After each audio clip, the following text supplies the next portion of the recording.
አመሰግናለሁ በድጋሚ ቴዲዬ። በነገራችን ላይ ያጠራጠር ላድርግ ሰዓቱ ስለማይበቃ ባጭሩ በአማራ ክልል ጉዳይ ልዝጋለህ። በአማራ ክልል ጉዳይ መንግስት ጦርነቱን ካስቀጠለው ይሸነፋል። ፔሬድ። ይህን ቃል መዝግበው። ጦርነቱን ካስቀጠለው ይሸነፋል። በእግረኛ አቅቶታል አለቀ። በሰማይ ነው እየሞከረ ያለው። እሱም ከብት እንስሳ ላይ ንጹሃን ላይ ነው እያረፈ ያለው። ምንም ሪፖርቱን እያየ ነው። ገበሬዎች ቆመው ሲቀብሩ እያየን ነው።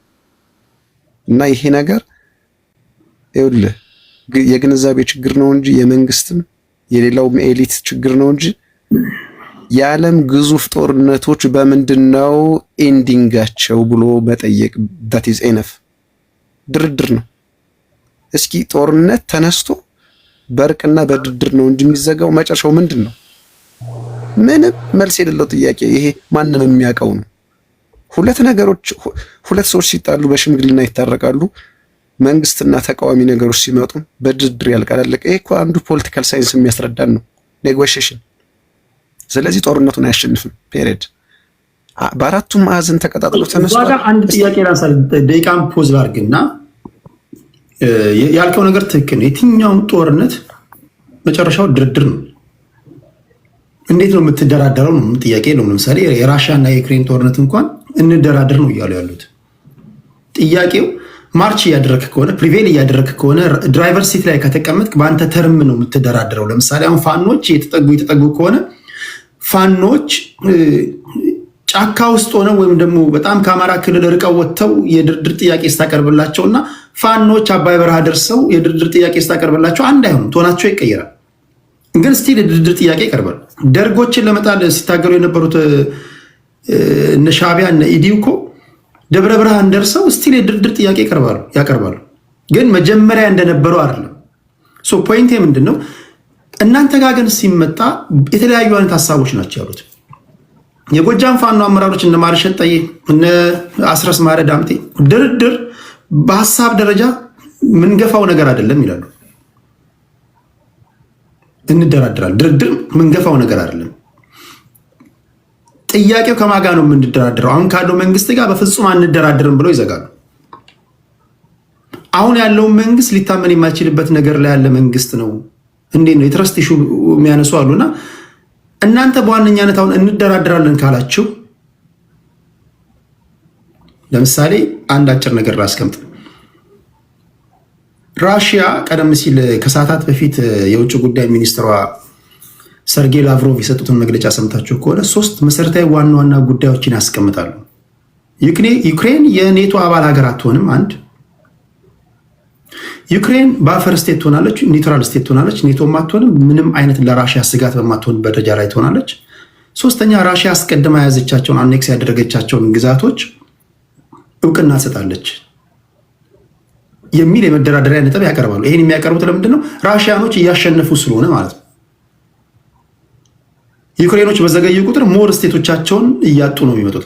አሁን ልክ ይህን ወስደን ወደ ሀገራችን እንምጣና ፋኖች የሚደራደሩ ከሆነ የሚደራደሩባቸው ወይም ለድርድር የሚያስቀምጧቸው ነጥቦች ምንድን ናቸው? በዚህ የምትሏቸው ነገሮች አሉ።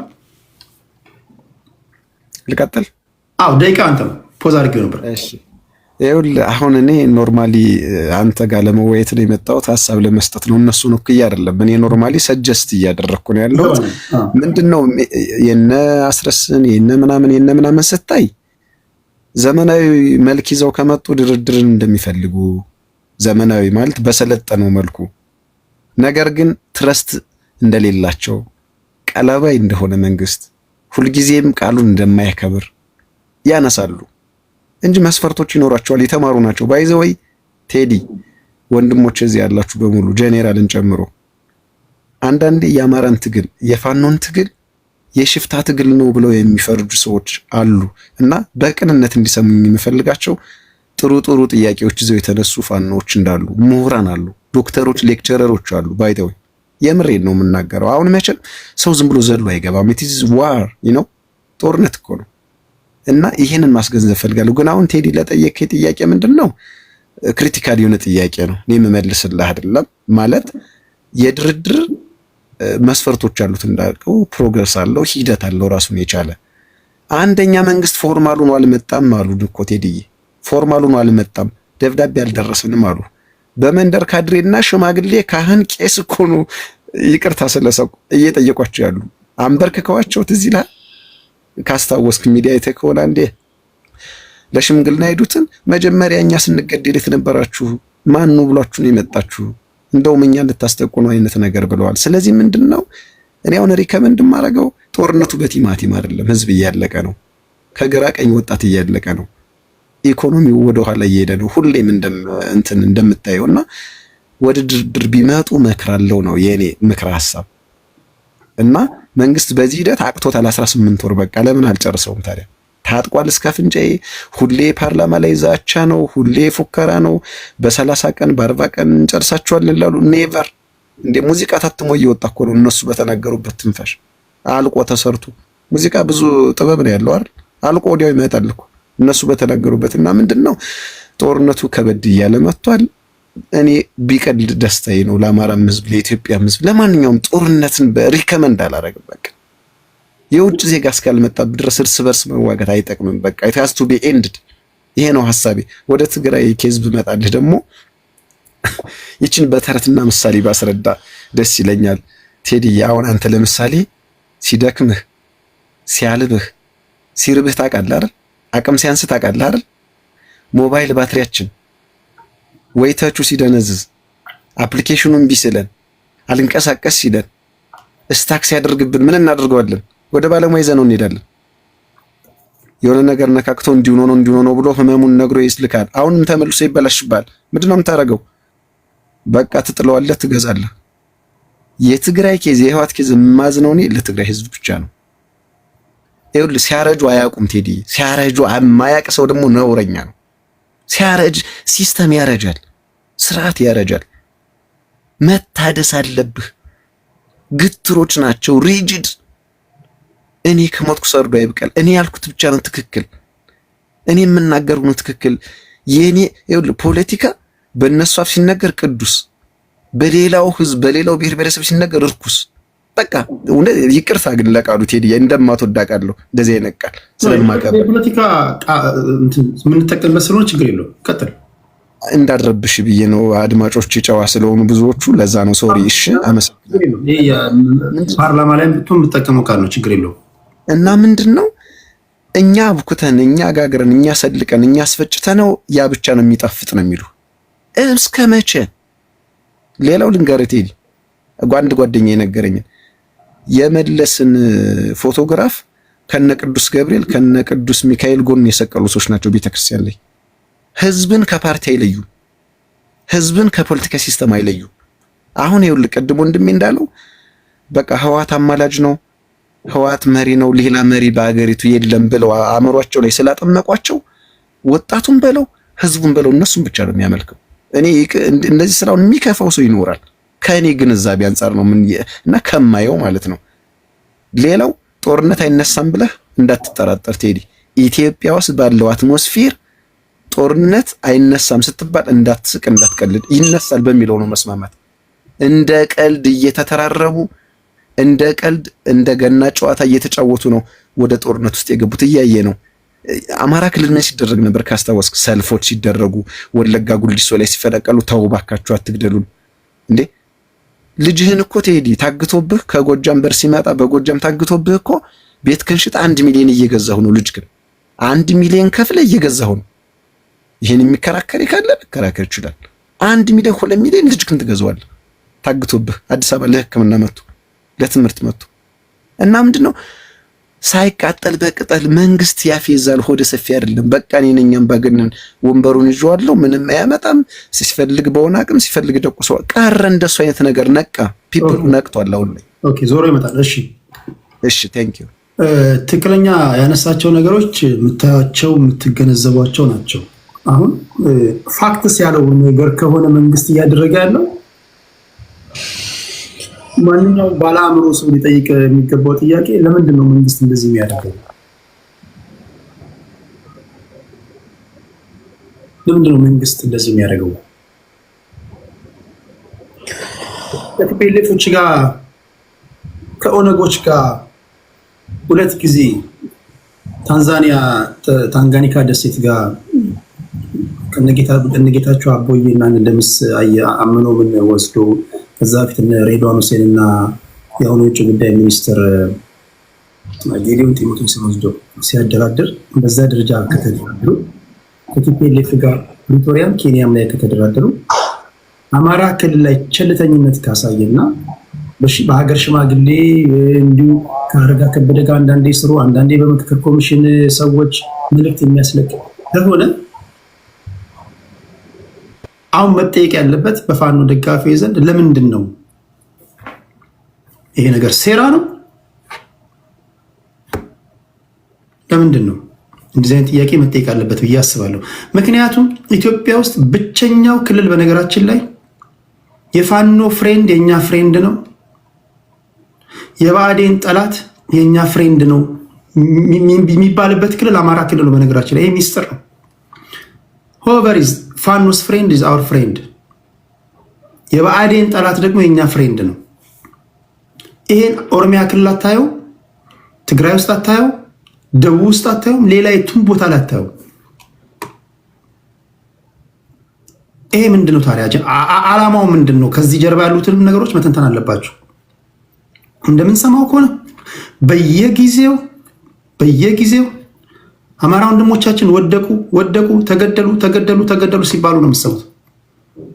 አመራሩ ተገደለ፣ ፋኖ ተገደለ፣ እንትና ተገደለ፣ ክልሉ ወደመ፣ እንደዚህ ነው። ስለዚህ ለድርድር መንግስትም እያላገጠ ከሆነ ይሄን መጠየቅ የለባችሁም የሚል ነው የኔ ጥያቄ። ወደ ሶራ ለምጣና ከዛ ወደ ትንሳኤ ሄዳለሁ። ሶራ 6 ደቂቃ አለ። እሺ አመሰግናለሁ ቴዲ። ስለ ቲፒኤልኤፍ የተነሳው ነገር ላይ ቅድም ትዕግስት ያለችው ነገር ላይ በይበልጥ እስማማለሁ።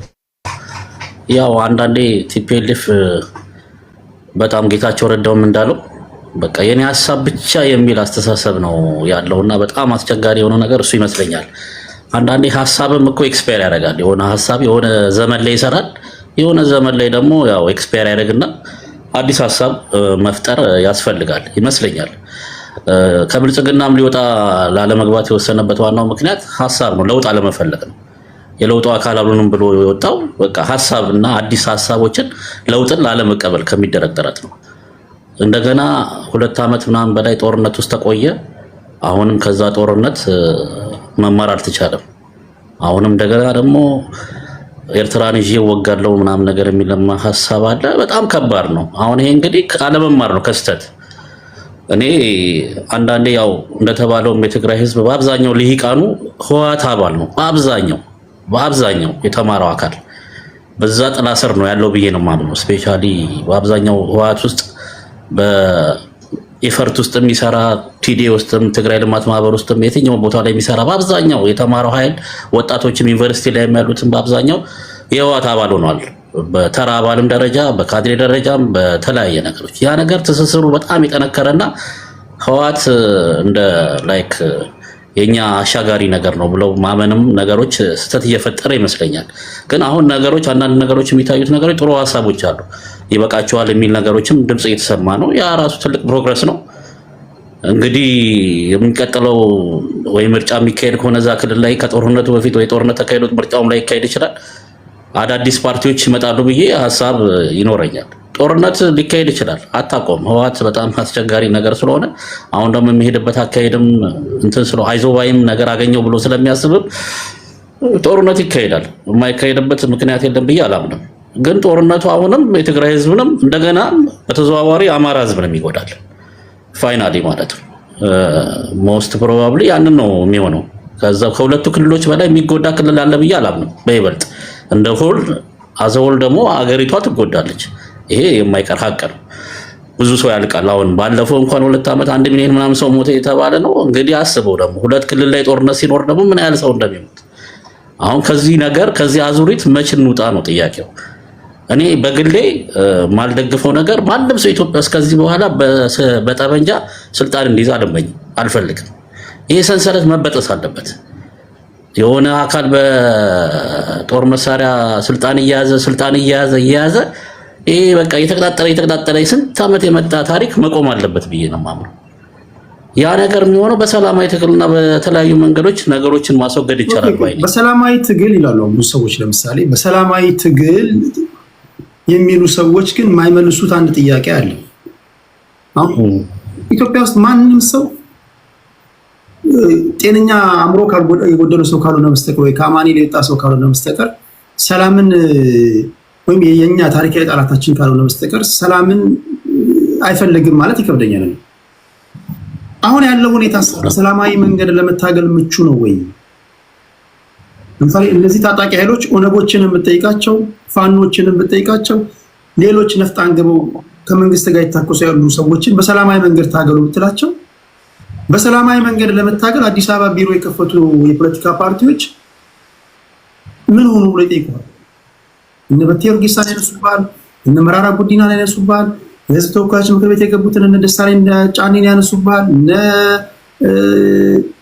ክርስቲያን ታደለን ጉዳይ ያነሱብሃል። በሰላማዊ መንገድ የሚታገሉ ፖለቲከኞች እየተዋከቡ አይደለም ወይ? አሁን ያለው ሁኔታ በሰላማዊ መንገድ ለመታገል ይመቻሉ ይለዋል። ምን ትላለህ? እኔ ደግሞ ጥያቄ የምጠይቅ ደግሞ እዚህ ጋር መመለስልህ በጥያቄ 27 ዓመትስ በሰላማዊ ትግል ሰዎች እየተዋከቡ እየታሰሩ እየተገደሉ አልነበሩም ወይ ነው ጥያቄ። ይሄ አዲስ ነገር እኮ አይደለም አይደለም። ኢትዮጵያ ውስጥ ዛሬ የተፈጠረ ነገር አይደለም። በ6 ዓመት ውስጥ ወይ በ7 ዓመት ውስጥ ያንን እስከ ጥግ ድረስ የሰላማዊ ትግልን አማራጭ እስከ ጥግ ድረስ ተጠቅመን አይተነዋል። ይሄ ጥያቄ ያስፈልገዋል እኮ። እስከ ጥግ ድረስ የተጠቀመ አካል አለ? የሰላማዊ ትግልን አማራጭ እስከ ጥግ እስከ መጨረሻው ጠብታ ድረስ የተጠቀመ አካል አለ? ምን ማለት ነው? እስከ ፋኖ ተጠቅመው ተጠቀሙ ማለት ነው። ለምሳሌ የአማራ ትግል እኮ ከጦርነቱ በፊት ብዙ ሰላማዊ ሰልፎች የተካሄዱ ነበር አይደል? ያንን ሰላማዊ ትግል የሰላማዊ ትግል መንገድን እስከ መጨረሻው ድረስ ያ የሚፈልጉትን ጥያቄ እስኪመለስ ድረስ የሚያስኬድ ሁኔታ አልተካሄደበትም። ሁለተኛ ደረጃ አሁን እኮ ለምሳሌ ሰላማዊ ትግል ቢሆን ኖሮ ይሄ ነገር ጦርነቱ ባይፈጠር ኖሮ የፋኖ ትግል የአማራ ህዝብ ብልጽግናን እንደጠላው ትክክለኛ ማስረጽ የሚችል ፓርቲ ዲሞክራሲያዊ ፓርቲ ቢኖር ኖሮ በቀላሉ ምርጫ ውስጥ ገብተህ እኮ አማራ ክልል ውስጥ አማራ ክልል መንግስትን መያዝ ትችል ነበር። ይቻላል ብዬ አምናለሁ። አማራ ክልልን ቢያንስ መቆጣጠር ይቻል ነበር በምርጫ ማለት ነው። አሁን የሞተው ህዝብ ከሰላማዊ ትግል ወይም ያለ ምርጫ እንትን ካለው ህዝብ በላይ አልሞተም። በጦርነት እኮ 100 ምናምን ሺህ ሰዎችን እኮ ሰውተናል እኮ አሁን ድረስ። አሁን እኮ አማራ ክልል ላይ እኮ እንደዛ እየሞተ እኮ። በሰላማዊ ትግል ግን ነገሮችን ያንን ነገር ማስተካከል ይቻል ነበር እኮ። ግን እስከ ጥግ ድረስ ተጠቅመዋል እነዛ ሰዎች። እንደዛ የሚሉት ሰዎች ለምሳሌ ኦፌኮ ይፈቀዳል። ለምሳሌ አንድ ፖለቲካ ፓርቲ ሰላማዊ ለምሳሌ ነው ብለህ ለምሳሌ ነው ብለህ አሁን ቴዲ ለምሳሌ የፋኖ ትግል ከመፈጠሩ በፊት አማራ ክልል ላይ የሚካሄዱ ሰላማዊ ሰልፎች ነበሩ አይደል እንዴ? ይህን ተማመን መጀመሪያ። ያንን ሰላማዊ ትግል አሁን እኮ ሰላማዊ ሰልፍ እንዳይፈቀድ የሆነበት ዋናው ምክንያት እኮ ያንን ሰላማዊ ሰልፍ ተጠቅሞ ሌላ አጀንዳ ማራመድ የሚፈልጉ ኃይሎች እኮ አሉ። አሁን ሰላማዊ ሰልፍ መፍቀድ እኮ ማለት እኮ አገሪቷ ተበጥበጡ ማለት እኮ።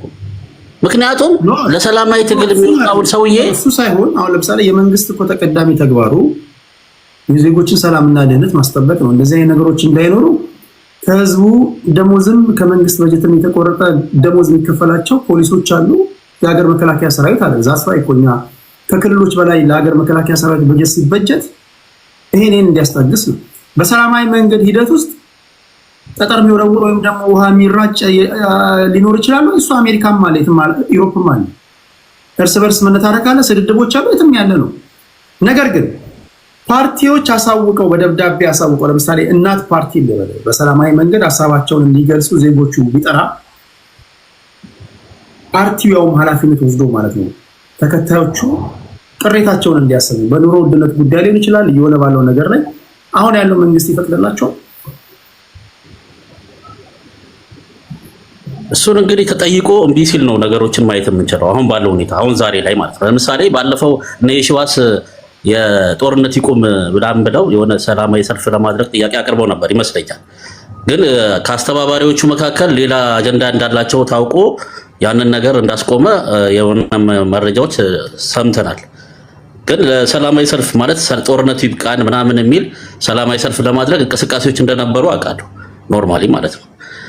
ግን አሁን እነዚህ ሁሉ ነገሮች ብቻ አሁን ወደ ዋናው አጀንዳ እንመለስና ግን ኖርማሊ የኔ ጥያቄ ግን የምለው እነዛ እንትን የምለው የሰላማዊ ትግልን አማራጭ እስከ መጨረሻው ግን የተጠቀመ ኃይሎች ቢኖሩ ደስ ይለኛል ነው የኔ ሐሳብ ነግሬያለሁ። ማንም ሰው በትጥቅ ትግል አገሪቷ ውስጥ ስልጣን እንዲይዝ አልፈልግም፣ በግሌ ማለት ነው። እኔ ፋኖን ትግል የቲፒኤልኤፍ የኦላን ትግል የማልደግፈው በዚህ ነው። ዋናው ማንኛውም ሰው ኢትዮጵያ ውስጥ ለምን መሰለህ ነገ ፋኖ ቢመጣ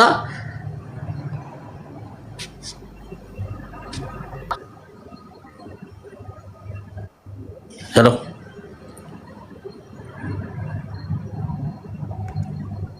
ቴዲ አትሰማም? ኦኬ የመጨረሻችን ፓርት ንገረን እስኪ ለአድማጭ ለተመልካቾች። አንድ የሰላማዊ ፓርቲ ወይም ደግሞ አንድ የፖለቲካ ፓርቲ እድሉን እስከ መጨረሻው አሟጦ አልተጠቀምም የሚባለው ምን ሲሆን ነው? ታስሮ ተደብድቦ? አንድ ሀሳቤን ለምሳሌ ከታሰረ፣ ከተደበደበ፣ ከተዋከበ፣ ቢሮዎቹ ከተዘጉ ምንም አይነት ነገር ጋዜጣዊ መግለጫ እንዳይሰጥ ከተደረገ ቀጣዩ እስከ መጨረሻው ድረስ አሟጣው መጠቀም አለበት የሚባለው ምን ሲያደርግ ነው?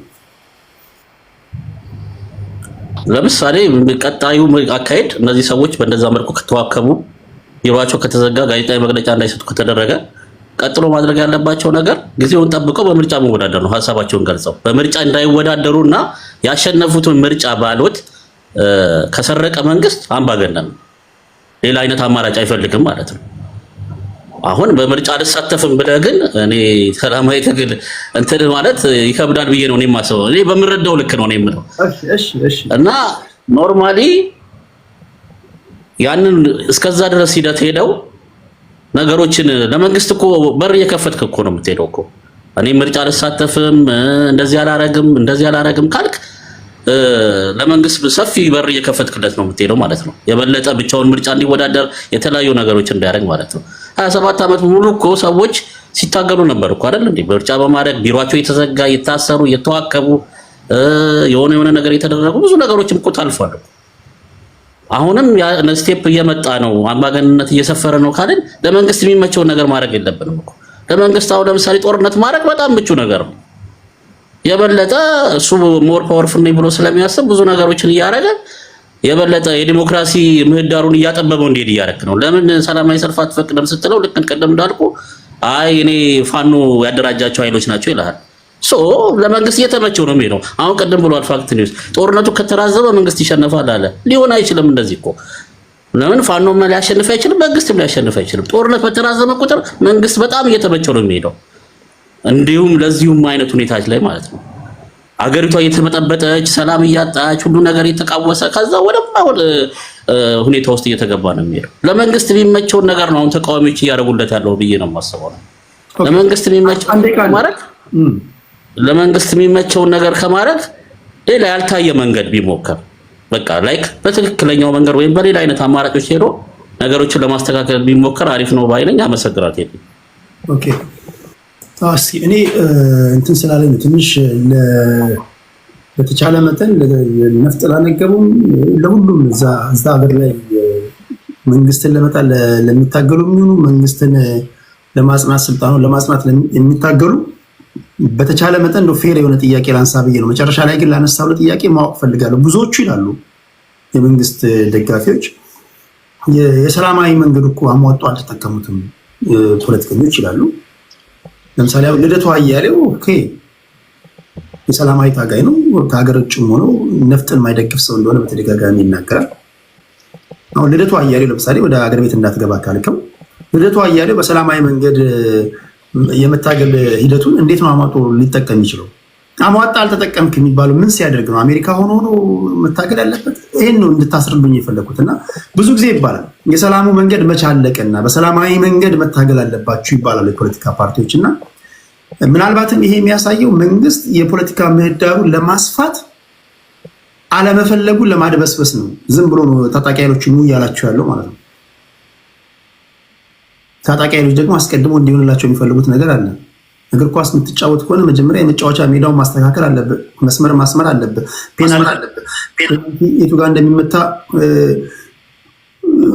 16 ከ50 ኮርና የቱ ጋር እንደሆነ ሁሉን ነገር ሳታሰምር 11 ተጫዋች አድርገህ ብታስገባ ኳሱን ሊጠልዙት ይችላሉ፣ ግን ትርምስምሱ ነው የሚወጣው። እና ህግና ስርዓት በሌለበት ተጠያቂነት በሌለበት እንዴት ነው እነዚህ ነፍጥ ያነገቡ ኃይሎችን ራሱ ኑ የሚባሉት እንዴት ነው የኔ ጥያቄ። እሺ ወደ ትንሣኤ ልምጣ፣ ወደ አንተ ልምጣ። 6 ደቂቃ ነው ወንድሜ።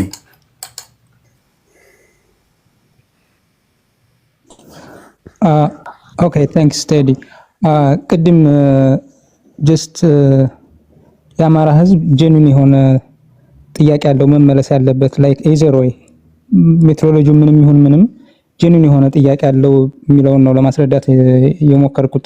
ሶ አሁን ስላለው ነባራዊ ሁኔታ የሆነ የምታሳካው ኦብጀክቲቭ ሲኖርህ የሚመከረው ነገር ያንን ኦብጀክቲቭ በሚኒመም ኮስት እንድታሳካው ነው፣ ባነሰ ኪሳራ፣ የታይም፣ የገንዘብ፣ የሰው ኃይል ዩሲ የምዘረዝራቸው ነገሮች አሉ።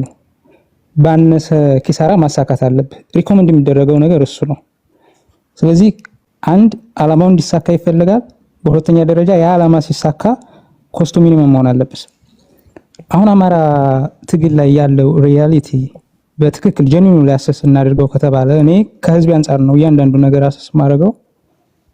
አሰስ እናደርገው ከተባለ ዓላማው ፖዚቲቭ አውትከም ሊኖረው የሚችልበት ፕሮባቢሊቲ እጅግ ዝቅተኛ ነው።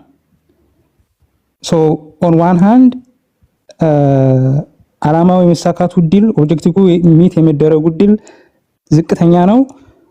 በአንድ በኩል የገቨርንመንት ጦርነቱን እንዲቀጥል ይፈልጋል ብዬ ነው የማስበው። ኢት ኢዝ ኢን ዘ ኢንቴንሽን ኦፍ ዘ ገቨርንመንት ይሄ ህዝብ በተራዘመ ጦርነት ውስጥ እንዲቆይ ማድረግ።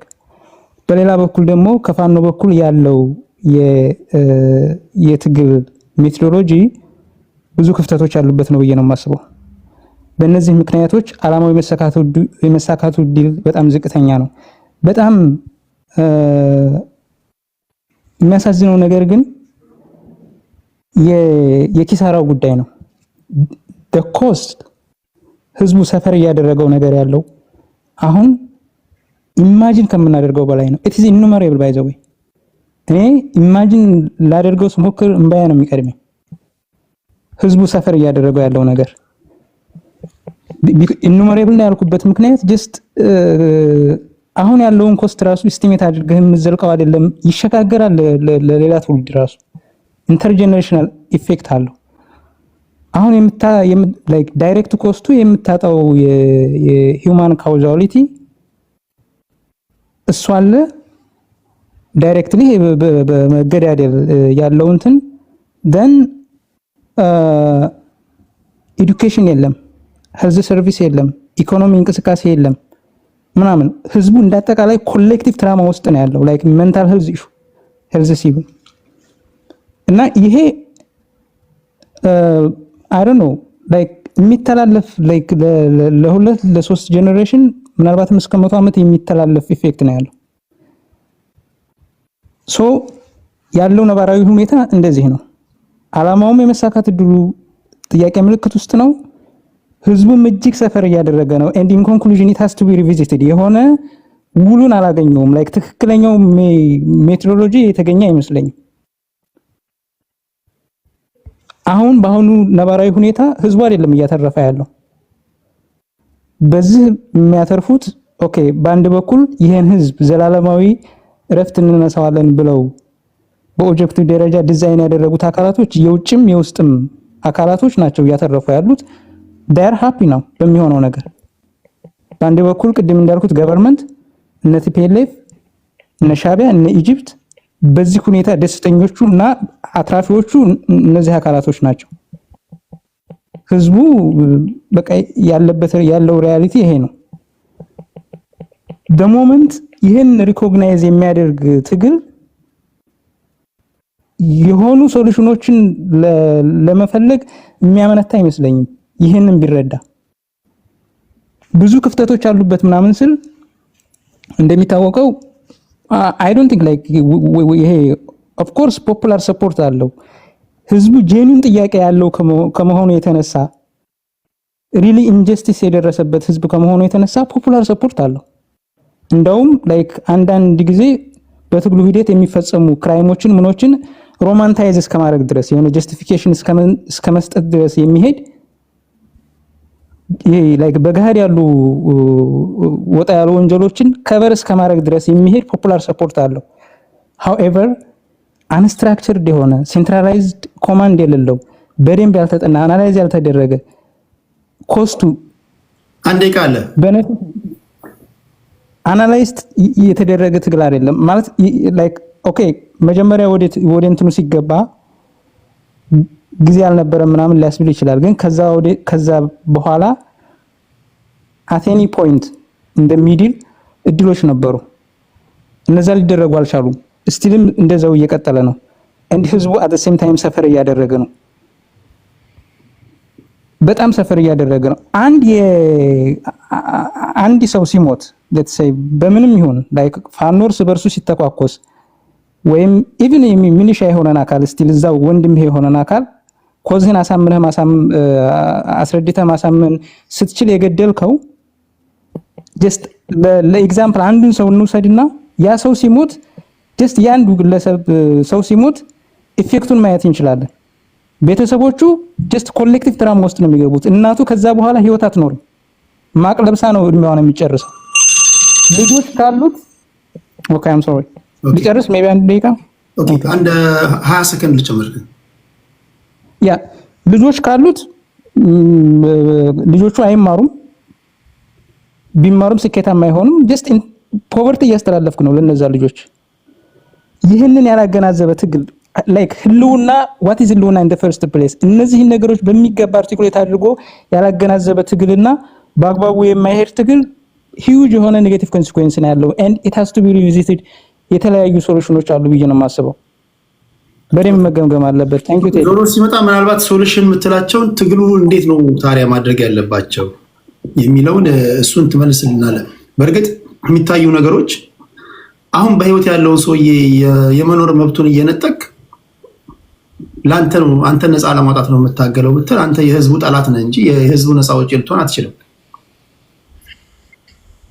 ኦሮሚያ ክልል ውስጥ ኦሮሞ ብሔር ተወላጆችን እየገደልክ የኦሮሞ ነፃነት ሰራዊት ልትባል አትችልም የኦሮሞ ጠላት ነው ልትባል አትችልም የራስህን ዜጎች እየገደልክ የህዝብ ጠባቂ ልትባል አትችልም ወይም መንግስት ልትባል አትችልም የህዝብ ጠላት ነው ልትባለው አማራውን እየገደልክ አማራን እያፈናቀልክ አማራን መከራ እያደረስክበት አማራ ነፃ አውጪ ልትባል አትችልም የአማራ ጠላት ነው ልትባል አትችልም ትግራይም እንደዛው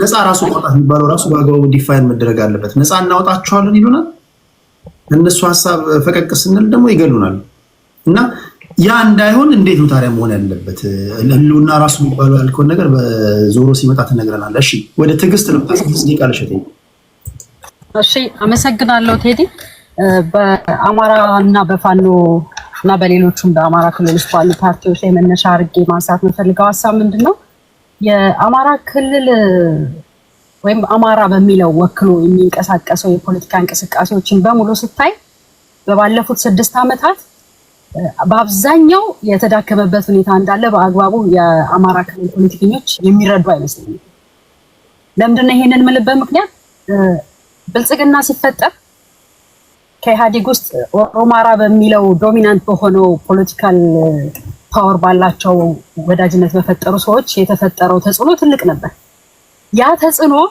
በሂደት እየተሸረሸረ ሲመጣ በኦሮሞ ፖለቲከኞች ብልጽግና ውስጥ ባሉ የበላይነት እየተመራ የነዛ የመሪነትና የውሳኔ ሰጭነት ሚናቸው እየቀነሰ መጣ በሂደት ግማሾቹ ስልታዊ ዞር ማድረግ ተደርጎባቸዋል ግማሾቹ ለቀውም ሄደዋል የሚል ያው የውስጡ የራሱ የፓርቲ ችግር ቢኖርም አሁን በብልጽግና እንቅስቃሴ ውስጥ ቢሆን ስለ አማራ ክልል ህዝብ እንደ ህዝብ ኮንሲደር ሊያደርግ የሚችል ፓወርፉል የሆነ ፖለቲካል እንቅስቃሴ ያለው ኃይል አለ ወይ ስትል የተዳከመ ነው የሚመስለው ሌሎቹንም ተቃዋሚዎች ካየን ኢዜማንም መውሰድ ይችላል አብንንም ብትወስደው አሁን ባሉበት ሁኔታ ኢትዮጵያ ላይ ብልጽግና ሲመሰረት የነበረበት ከኢህአዴግ ወደ ብልጽግናነት ሲቀየር ከነበረበት ሲቹዌሽን አንፃር ስታይ የታሰረ ወይ ዝም ያለ ወይ ደግሞ ስልጣን የተሰጠውና ከመንግስት ጋር ዝም ብሎ አንድ ሴክተር የሚመራ ሰው ነው የምታየው ስትራቴጂካሊ ለሀገር የሚያደርጉትን ትግል ይሄ የፐብሊኩን ጎል ሉዝ ያደረጉ ፓርቲዎች ሆነዋል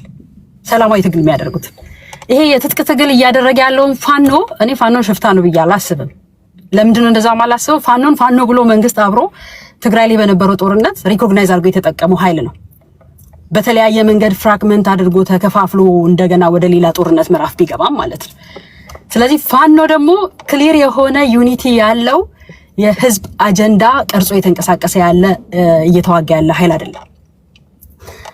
በተለያየ ኮርነር መልቲ የሆኑ አርሚ ኮማንድ ያላቸው ሰዎች ናቸው እየተንቀሳቀሱ ያሉት። እነኛ አካላት ከፍተኛ የሆነ የኢንተግሪቲ የሲነርጂ ችግር አለባቸው። የውህደት ልክ እንደ ሚሊተሪ ሳይንሱን ተከትለው አንዱ ጋር ተናቦ በዲሲፕሊን የሚሄድ ችግር አለባቸው። የሪሶርስ ችግር አለባቸው። ቴክኖሎጂ በእነሱ እጅ አይደለም።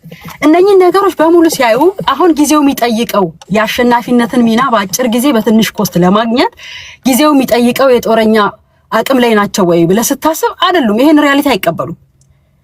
ይሄን ሪያሊቲ ክደውም ሲያበቁ ደግሞ አማራጭ ሪያሊቲዎችንም ደግሞ ለመጠቀም ጥረት አያደርጉ። መንግስት ደብዳቤ እንዲጽፍላቸው ይጠብቃሉ። ቅድም አንድ ሀሳብ ሰጪ ሲናገር የሰማሁት አዋጪ ከሆነ ለምን ኢንፎርማል ተደራዳሪዎች አይልኩም? እነሱ ይሄ ህዝቡን ሴቭ ለማድረግ የነሱን የትግል አካሄድ መልቲ ዳይሜንሽናል አድርጎ ለማስቀጠልና ውጤት ለማምጣት ከፈለጉ ለምን ከነሱ ሳይጀምርም? እኔ ከመንግስትም ይጀምር የሚለውን ሐሳብ ደግፋለሁ። ከየትኛውም በኩል ሆኖ ጦርነቱ መቆሙ ለኔ እንደ ኢትዮጵያዊ ስለሚያዋጣኝ ማለት ነው። ለምን የማንንም የሰው ልጅን ነፍስ በየትኛውም ዋጋ አልተምነው።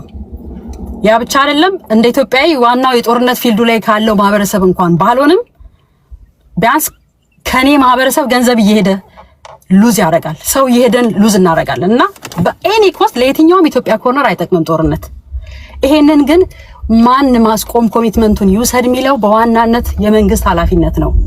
የመንግስት ነው ብሎ ግን በመቀመጥ ለሚያጡት የሰው ኃይል፣ ለሚያጡት ህይወት፣ ለሚበላሸው የኢኮኖሚክ ክራይሲስ ለሚፈጥርባቸው አካባቢያቸውን ከነሱ በላይ መንግስት ይቆረቆርልናል ብለው ካሰቡ ማይቆረቆረው መንግስት ስልጣኑን የሚገፋበትን የትኛውንም አማራጭ እንደ ጊዜ ማቆያ ስለሚፈልገው ገፍቶ ላይ መጣ ይችላል። ስለዚህ ወንበር ፈላጊና የህዝብን ሰላምና የህዝብን ደህንነት ፈላጊ የተቀላቀለበት ትግል ስለሆነ ይሄ ትግል አዋጪ አይደለም። ለአማራ ህዝብ አዋጭ አይደለም፣ ለኢትዮጵያ ህዝብ አዋጭ አይደለም ብዬ ነው የማስበው። ስለዚህ ስትራቴጂክ ኦፕሽኖች ሊኖራቸው ይገባል። ክሊር የሆነ አላማ ሊኖራቸው ይገባል። በደንብ ራሳቸው መፈተሽ አለባቸው። አሁን ብልጽግና ውስጥ ከአማራ ተወላጆች ተጽዕኖ ፈጥሮ ይሄንን መንግስት እንዲደራደር ጫና የሚፈጥር ኃይል ቢኖር በእርግጠኝነት ከመንግስት በኩል ይመጣ ነበር ድርድሩ፣ ልክ ኦነግ ጋር እንደሚደረገው ማለት ነው። ያ ኃይል የለም። ከላይ ያሉ ምንላቸው በቢያንስ ሶስቱን እንኳን ብናልፍ አሁን አምባሳደር ተደርጎ ሲስተማቲካሊ ወጥቷል። ገዱ የለም። አሁን ከተቃዋሚዎቹ ከፋኖ አማካሪ ቡድን ውስጥ ገብቶ ነው ያለው። ደመቀ ኦልሬዲ ጡረታ ወር ደግሞ ወጥቷል። እነዚህ ስታይ በጣም ቆም ብሎ ማየት አለበት። ሪያሊቲን ባለመቀበል ነው ቲፒኤልኤፍ ዋጋ የከፈለው። ሪያሊቲን ባለመቀበል አሁን የአማራን ህዝብ ሁለተኛ ዙር ዋጋ የሚያስከፍል ኢሊት ነኝ የሚል አካል እኔ በጣም ነው ማፍረበት። ህሊና የለንም ወይ ይሄንን ማሰብ የሚችል? በየትኛውም መመዘኛ ይሄ አያስኬድም ብዬ ነው ማስበው። ሌላው እንደ ህዝብ ተፈጥረናል ለመሪነት ብለው የሚያስቡ አካላት አሉ ኢትዮጵያ ውስጥ። አንዴ ቃልሽ በተለይ በሰሜኑ አካባቢ በሌላውም አካባቢ የሚታየው ማጆሪቲ ነን ብለው የሚያስቡ ወይ ደግሞ እንደ ህዝብ እኛ ለመሪነት የተፈጠርን ብለው የሚያስቡ ኋላ ቀር አስተሳሰብ ያላቸው አካላት የበዙበት ሀገር ነው ያለን። ይሄን ሪያሊቲ መቀበል አለብን። መሪነት በግሩፕ የሚሰጠን ብቃት አይደለም። ከህዝብ ውስጥ መሪ ይወጣል፣ ትክክል። ከአማራ ውስጥ መሪ እንደሚወጣ ከከምባታ መሪ ይወጣል። ከብዛታችን በግሩፕ አይደለም የምንወጣው። በግሩፕ የሚወጣው እንደ ሀገር በጋራ ለመምራት ነው። ግን የመሪነትና የፖለቲከኛነት ብቃት ያላቸው ለፖለቲከኛነት ራሳቸውን ያዘጋጁ ሰዎች ወደፊት ቢመጡ አገር መቀየር ይቻላል። ካልሆነ ግን እንደ ህዝብ ከዚህ በኋላ ኢትዮጵያን እኛንን የምንመራው በሚለው ሜንታሊቲ የሚመጣ የትኛውን ፓርቲ የትኛውም የትጥቅ ትግል ኢትዮጵያ ላይ ሰላም ይሰጣል አላስብም። ስለዚህ አንድ ደቂቃ ብትጨምርልኝ ደስ ይለኛል። ልጨምርልሽ፣ ችግር የለውም። ቀጥይ። አንድ የተጠየቁት ጥያቄ አለ ኮሜንት ላይ አብይ በፊትና አሁን ተብሎ የተነሳ ነገር አቤቱ ከቤቱ በተነሳች ኮሜንት ላይ የሚገናኝ ነው። አብይ የሚገናኝ ነው። አዎ በፊትና አሁን ምን ያለው ሁኔታ ነው አማራን እንዲህ ችግር ውስጥ የከተተው ብሎ ያስባሉ። አብይ ፖለቲከኛ መሆኑን መርሳት የለብንም። የኢትዮጵያ ትልቁን ሁሉን ነገር እንደፈለግ ማድረግ የሚችልበትን ትልቁን ስልጣን የያዘ ሰው ነው። ይሄንን ተጽዕኖ ፈጥሮ እንደፈለገ እንዳያደርግና በሲስተም በህገ መንግስት በአሰራር እንዲመራ የሚያስችል አቅም ይዘን ሳንመጣ አንድ እሱን ብቻ ይዘን ብንሄድ ምንም ዋጋ የለውም። አብይ እኮ የሆነ ሰዓት እንቢለው በቃ የምናጣው ሰው ነው ድንገት ማለት ነው። ኦር እንግዲህ ያደረገው ነገር ምን ያህል ርቀት ያስኬዳል፣ ሰስቴነብል የሆነ ኢንፍሉዌንስ የሚፈጥር ነው ወይ የሚለው ትረስት የሌለው መንግስት የሆነ ሰዓት ሁሌ ግርግሮችን እየተጠቀመ ይቆያል እንጂ ዘላቂ የሆነ ተጽዕኖ መፍጠር አይችልም። እኔ አድናቂው አይደለሁም ግልጽ ነገር ማለት ነው። በእንዲህ አይነት መልኩ የሚመጣ አውተንቲክ ሊደር የለም። ስለዚህ መሆን ያለበት እንደ ኢትዮጵያ ቆም ብሎ ታስቦ ቢቻል የፍትሃዊነትና የቅልጥፍና ተቋም ቢፈጠር በጋራ ይሄ የምክክር የሚባለው ቀርቶ ነገሮች በኢኩዊቲ እና በኤፊሸንሲ ቢለኩ የኢትዮጵያ ነገር ፒስ ኤንድ ሴኩሪቲውን ማረጋገጥ ቀላል ነው ለማለት ነው። አመሰግናለሁ። ቴንክ ዩ። እንዲህ ያሉ ሴቶች ሲመጡ ማበረታታት አለባቸው። ብዙ አቅም ያላቸው ሴቶቻችን ወደዚህ መምጣት አለባቸው። እንዳለመታደል ወንዶች በት ዓለም ስለሆነ ነው እኮ እንጂ ሴቶችም ወደ መድረኩ መምጣት አለባቸው። ቁም ነገር እኛ ብናስብ 50% ነው። 50% ደግሞ የእናንተ ሀሳብ ያስፈልጋል። አገራችሁ ናት። በአገራችሁ ጉዳይ ላይ ወንድ ብቻ አይደለም እንዲወስንላችሁ የሚገባው። እኛ ራሳችንን ገለንም ራሳችን ተዋግተንም እንደገና እኛ ተንትነንም እንደዛ መሆን የለበትም። ወገባችሁን ጠበቅ አድርጋችሁ መምጣት አለባችሁ ለማለት ፈልጌ ነው። እሺ ሰላም ዲላ፣ ወደ አንቺ ልምጣ። 6 ደቂቃ አለሽ። የገዢው ፓርቲ ደጋፊ ናት። ቴዲ ቴንክ ዩ ሶ ማች። ሁልጊዜ አክብረህን ሴቶችን እዚህ ስለምትጋብዘን ጥቂቷንም እውቀት ቢሆን ብዙ ባናቅም ሼር አድርገን አንድ ሰው ማትረፍ እንችላለን። እና እንግዲህ እኔ የገዢው ፓርቲ ደጋፊ የሆንኩበትን ምክንያት ላስረዳ በመጀመሪያ። ምክንያቱም እኔ ኢትዮጵያዊ ነኝ። ምንም አማራጭ ስለሌለኝ ነው። አማራጭ የለኝም ማለት ምንድን ነው? በብሔር ውስጥ ቁጥርጥርጥር ብለው ያሉ ፖለቲከኞች አሉ። እንደኔ ከተማ ውስጥ የተወለድን አባቶቻችን ሳንፈልግ እኛ ሳናቅ በሆነ ቦታ የወለዱን ኢትዮጵያውያን አለን። እነዚህን ኢትዮጵያውያንን ለማሸማቀቅ ቋንቋ ስላልተናገሩ ለመክፋት አብረዋቸው እንኳን እንዲበሉ ማይፈቅዱ አሉ። ቴዲ አብረዋቸው ላይ እንኳን ቁጭ ብለው ቡና እንዳይጠጡ የሚያደርጉ አጥንት ቆጣሪዎች እኔ ስላጋጠመኝ ነው የገዢው ፓርቲ ደጋፊ ሆንኩት። አትሊስት ፕራይም ሚኒስተሩ ማንም ሰው በተወለደበት ቦታ የመኖር መብት አለው የሚል ንግግር ደጋግሞ ስለሚናገር ከዚህ የተሻለ እኛን ያስመልጠን ስለሌለ ነው። ምክንያቱም ማንም ሰጪ ማንም ከልካይ በሌለባት ሀገሬ ሊገፋኝ መፍቀድ የለብንም። ማንም ሰው አሁን ባይዘው እየተደራጀን ነው። በፊት ኢትስ ኦኬ ብለን ዝም ብለናል። ምክንያቱም እኔ አሁን ዘረኛ ኃይለኛ ዘረኛ ልሁን ካልኩ ኦሮሞ ነኝ። አባቴ ኦሮሞ ነው። የተወለድኩት ኢጀሬ ነው። ከማንም የባሰ ዘረኛ ልሁን ብል ዘረኛ መሆን እችላለሁ። ግን እንደዛ እንመጣበታለን። ለምን የብልጽግና ደጋፊ እንደሆንሽ ቀሪውን በድምፅ ሪከርድ ያደምጣለሁ። በተነሱ አጀንዳዎች ላይ አሁን አማራ ክልል የተደረገ ያለ ጦርነት አለ። ከዛ ደግሞ የቲፒኤልኤፎች ደግሞ ያወጡት መግለጫ አለ። ቲፒኤልኤፎች እና የፌዴራል መንግስቱ ድጋሚ ወደ ጦርነት የሚገቡ ይመስልሻል? አማራ ክልል አሁን የተካሄደ ያለውን ጦርነት እንዴት ነው የምታየው? እስኪ በዚህ ዙሪያ እሺ እሱን እናገር። ሶሪ እንግዲህ ወደዛ ስለገባው ያው ብዙ ሰዎች አንደርስታንድ ስለማያደርጉኝ ነው። እሺ ወደ አማራ ክልል ስንሄድ እንግዲህ የአማራ ህዝብ የተከበረ ህዝብ ነው ባይዘው ማለት ነው። የአማራ ህዝብ ለኢትዮጵያ ዋጋ የከፈለ ህዝብ ነው። ይሄን እኔ ሁልጊዜ ነው የምናገረው። ኢትዮጵያውያን ጨዋ ሆነን እንድናድግ ያደረገ የአማራ ህዝብ ነው። ይሄን መርሳት የለብንም። ሳይድ ኢፌክት አለው፣ ጉድ ሳይድ ደግሞ አለው። እኔ ጨዋ ሆኜ ዛሬ እንድኖር ያደረገ የአማራ ህዝብ ነው በነበረው አገዛዝ ማለት ነው። ቆይ በምንም በድሎ ይምራ በምንም ቆይ ወደዛ ሊሄድ እኮ ነው። ቆይ አንዴ ህዝቡን ተውት። ፋኖ ብቻ እያልሻው። እሺ ያው እሱ ጋር ልመጣ እኮ ነው። አሁን ፋኖ ማለት ነው እኔ ወገናኝ ፖለቲከኞች ሰፍተው ያቀረቡትን ነገር ተውት። ኦሮሞ፣ አማራ፣ ትግራዊ አትበሉኝ። እዚህ ፋኖ ከዛ ውስጥ ስለሚቀላቅሏቸው ነው። ገብተዋል። ሳይፈልጉ እዛ ውስጥ ለመግባት ፋኖ ትግል እንዴት ታያዋለሽ? የፋኖ ትግል እንግዲህ ያው ሁልጊዜ እዚህ ጋር እኛ አሟሟቂዎች ፖለቲከኞች ነን። ዋናዎቹ እስኪመጡ ነው ይተነትናሉ በኋላ። ግን የፋኖ ትግል የትም አይደርስም ስልክ ተጨባጭ ነገር የለውም። ተለጣፊ ነው። የራሱ የሆነ አጀንዳ የለውም። ተለጥፎ ስለሚመጣ አያሸንፍም። ነገር ግን እንደ ኢትዮጵያ ጠንክሮ ቢወጣ ኖሮ ሁሉንም ብሔር ይዞ ቢወጣ ኖሮ ምናልባት ያሸንፍ ነበረ። አሁን እኔ 100% ማረጋግጥልክ ነገም ከነጎዲያም ፋኖ የትም አይደርስም። እኔ እንደውም የሚሻላቸው ማለት ነው በእውነት ነው ምልክ አሁን እነሱ ከብዙ እንትን ጋር ተደራጅተዋል እናሸንፋለን ብለው አሁን እንደዚህ እንደምናወራው ሳይሆን በጣም ከተለያየ ፓርቲ ጋር ተገናኝተዋል። ለዛ ነው ማያሸንፉ የተገናኙት ጎጠኞች ስለሆኑ ማለት ነው። ሁሉም ጎጠኞች ስለሆኑ ጎጠኞች ደግሞ ኢትዮጵያውያንን ስለሚጎዱ ኢትዮጵያውያን ናቸው ራሳቸው ፋይት ብልጽግና ሳይሆን ራሱ ኢትዮጵያውያን ነው እነሱ ፋይት የሚያደርገው። ምክንያቱም ጎጠኛ ከመጣ የሚያጠቃው ራሱን ኢትዮጵያውያንን ስለሆነ ማለት ነው። ስለዚህ ነው ማያሸንፉ። የፋኖ ትግል እኔ ለመተንተን ራሱ ያሳፍረኛል አለ ብዬ ራሱ አላምንም። ለምን ይተካከሳሉ? የት እንዳሉ አይታወቅም። ወይ 4 ኪሎ መጣን ይላሉ 4 ዓመት አለፈን።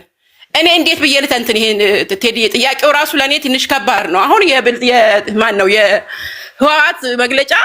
ህወሓትና ፋኖ አብረው እየሰሩ ነው፣ የታወቀ ግልጽ ነው። ይሄ ሻቢያም ኋላ ትደግፋቸዋለች። ነገር ግን አሁንም ማረጋገጥልክ ሁለቱም የሆነ ቦታ ሄደው ይጣላሉ። የተገናኙት በጥቅም ነው። ኮዝ የላቸውም። እንደ ብልጽግና ተደራጅተው መጥተው ህዝቡን ይዘው ሁሉንም አካተው ፓርቲ ሆነው አልመጡም። የተገናኙት በጎጥ ነው። በጎጥ ከተገናኙ ደግሞ አያሸንፉም። ለምን? የሚያሸንፉበት የራሳቸው አንድ የሆነ ዓላማ የላቸውም። የተገናኙበት ጀስት ለጥቅም ነው። ለጥቅም የተገናኘ ደግሞ የሆነ ቦታ ሲጎልበት የራስ ጉዳይ ብሎ ያው አማራ ክልል እንደተበታተሉት 10 ሆነዋል ፋኖቹ። አሁን እንደዛ ሆነው ይበታተናሉ፣ የትም አይደርሱ። አሁን ቴዲ እኔ የምለው አሁንም የሚያዋጣው የሰላማዊ ድርድር ነው። አሁን ቅድም አንተ መንግስት አማራጭ አጥቷል፣ ማነው ፓርቲው አማራጭ የለውም ይሄ ህዝብ፣ ምክንያቱም ይደራጃል መንግስት ይበትነዋል ብለሃል። እኔ የማረጋግጥልክ ፖለቲካ ፓርቲ መሰሩትና ሴራ ሲሰሩ ይገኛሉ፣ አይጸኑም። ወይ ሲሰርቁ ይገኛሉ፣ ወይ ሰው ሲያስገድሉ ይገኛሉ፣ ወይ ሲያጭበረብሩ ይገኛሉ። መንግስት ይደርስባቸዋል፣ ያፈርሳቸዋል እንጂ ትክክለኛ አሁን እንደነ ኢዜማ እንዲጠንክረው የመጡ አይደሉም። ጀስት ጥቅም ኢንተረስት። እኔ ስታገል አንዴ ቃል እሺ፣ እኔ አሁን ራሴን ስለማውቀው ነው የምናገረው። ለምን? በእኔ የሚደርሰውን ነገር ስለማይ ማለት ነው። እኔ ምንም ሳላገኝ ሀገሬን ስወድ ስታገል መሬት ወስዳኔ ይሉሃል። ለምን? እነሱ በዛ ብቻ ነው የሚሰሩት። የሆነ ነገር አድርጋኔ ይሉሃል። እነሱ በዛ ውስጥ ብቻ ነው የሚሰሩት። ስለዚህ አያሸንፉም። ጥቅም የለማ። ላክ ተደርጓል። ላክ ስለተደረገ ይፈርሳሉ። ፓርቲ ይሆናሉ። ገንዘብ ስለሌለው ይፈርሳሉ። ሌብነት ስለሌለው ይፈርሳሉ። አምቆ ይዟል የብልጽግና መንግስት ገንዘቦችን ስለማያገኙ ነው የሚፈርሱት። ትክክለኛ ፓርቲዎች አይደሉም። ቴዲዬ በኋላ እመለሳለሁ። ኦኬ እሺ። እኔ አንዳንድ ጊዜ ግራ የሚገባኝ ነገር ስላለ ነው። ለምሳሌ አሁን የፖለቲካ ፓርቲዎች የመንግስት ተገዳዳሪ ኃይሎች ወይም መንግስትን ለመጣል በሰላማዊ መንገድ እየታገሉ ያሉ በምርጫ ቦርድ እውቅና ያላቸው የተመዘገቡ ፓርቲዎች ሲያወናብዱ ሲያጭበረብሩ ያስኳቸው ብሎ እኮ ገዢው ፓርቲ እኮ እነሱን እኮ ማደንም መበርበርም እኮ ስልጣን ሊኖረው እኮ አይገባም። ወንጀል ከሰሩ ወንጀልን የሚከላከል አካል አለ፣ ወይም ደግሞ ራሱን በቻለ መንገድ እኮ ህግ አለ እንጂ ብልጽግና የሚያሳዳቸው ከሆነማ ይሄ ከኢህአዴግ የወሰድነው ነው። ኢህአዴግ የሚያሳዳቸው ከሆነማ ከሱ ጋር ምናልባትም ፖቴንሻል በምርጫ ሊጥሉት የተዘጋጁ ፓርቲዎችን ያፈርሳል ማለት ነው።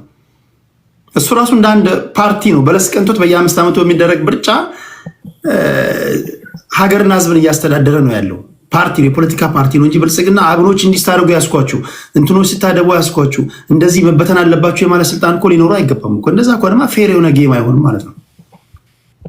እሱንስ ማን ነው ታዲያ የሚገመግመው? ለምሳሌ ብልጽግና ስምን እያደባ እንደሚውል አብኖች ይገመግሙታል፣ ኢዜማ ይገመግሙታል፣ ሌሎች ፓርቲዎች ይገመግሙታል። በዚህ ደረጃ ክፍት ነው።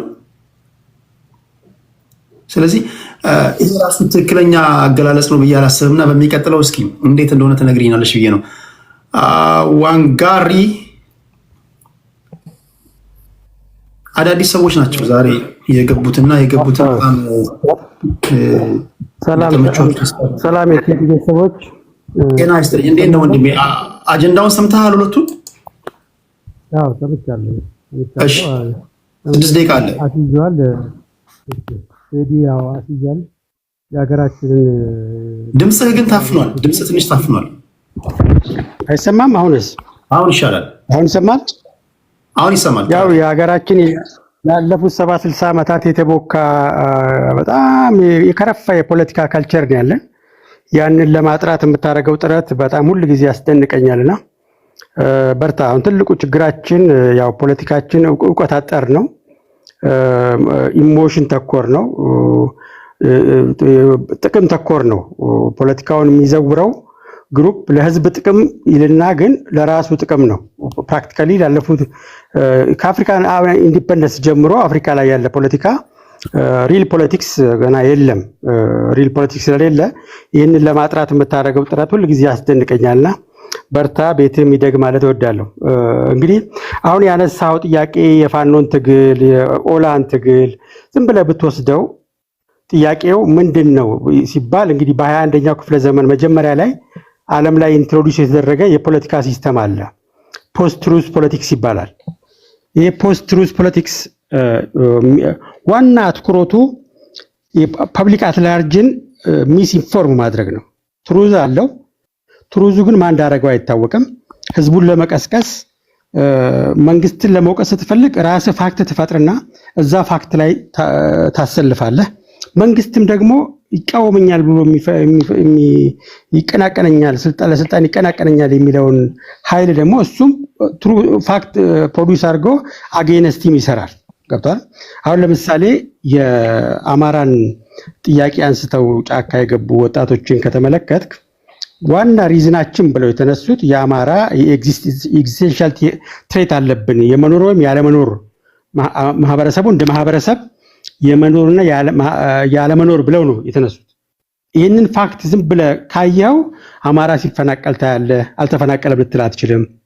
አማራ ሲገደል ታያለህ፣ አልተገደለም ልትል አትችልም። የተለያዩ የፖለቲካ ሳቦታ ሲፈጸም ታያለህ፣ አልተፈጸመም ልትል አትችልም።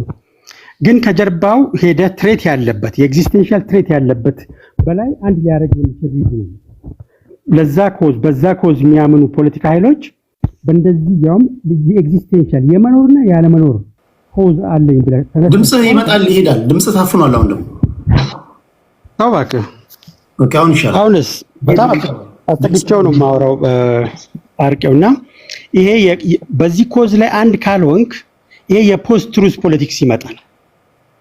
እኔ ነኝ ሪፕሬዘንት የሚያደርግህ ስለ አንተ ያነሳውን አጀንዳ በተመሳሳይ መልኩ ከአንተ በላይ እንዲያውም ሊያስጮሁ የሚችሉ ተቀናቃኝ ይፈጥራል። ይሄ በፖስት ትሩዝ ፖለቲክስ ውስጥ ያለ ነውና ፖስት ትሩዝ ፖለቲክስ ብለ ጎግል አድርጋችሁ አንብቡት፣ ትረዱታላችሁ። ኢትዮጵያ ያለችበት ሪያሊቲ ትመለከታላችሁ። ይሄ እንደዚህ አይነት ችግር መኖሩን ያረጋግጡት የአፍሪካ መሪዎች ለምሳሌ የኮንጎ ፓትሪክ ሉምቡባ በዛ ዘመን የነበሩ የአፍሪካ መሪዎች የዋን ፓርቲ ሲስተም አፍሪካ ላይ ኢንትሮዲዩስ ሲያደርጉ አንዱ ሪዝን ያቀረቡት የፓርቲ ፖለቲካ በአፍሪካ ሌቭል ላይ ካፓሲቲ የለንም፣ ካልቸሩ የለንም። የፓርቲ ፖለቲካ ላደጉ ሀገራቶች አማራጭ ፖሊሲዎች የሚሸጡበት አውድ ወይም መድረክ ሲሆን በእኛ በአፍሪካ ያሉ ሀገራቶች ደግሞ የእርስ በርስ ጦርነትን የሚያፋፍም የሚያባብስ ለፖለቲካ ስልጣን እርስ በርስ የሚያገዳድል አውድ ነው ብለው ይሞግታሉ። የዋን ፓርቲ ሲስተማቸውን እንትሲሉ ከዋን ፓርቲ ሲስተም ወደ መልቲ ፓርቲ ሲስተም መሸጋገር ወደ አጀንዳው እየመጣ ወደ ሌላ ነገር እንዳንሄድ